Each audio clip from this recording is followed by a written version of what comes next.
Mic চাবিটা এগিয়ে দিল। চাবি নিয়ে জিমি সোজা ওপরে উঠে গেল।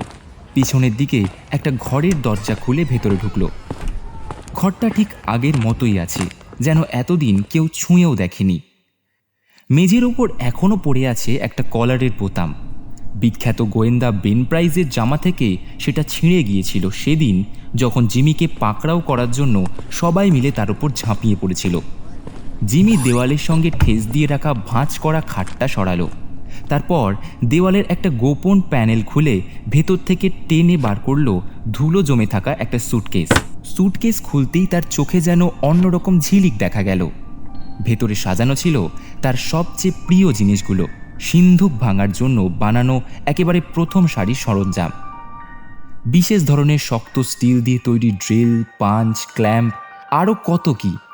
সবই ছিল নতুন ডিজাইনের। এমনকি কয়েকটা যন্ত্র ছিল জিমির নিজের মাথা থেকে বের করা। সেগুলো নিয়ে তার গর্বের শেষ ছিল না।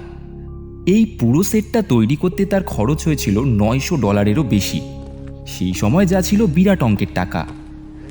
প্রায় আধ ঘন্টা পরে জিমি আবার নিচে নামল। এবার তার চেহারাটা একেবারে অন্যরকম।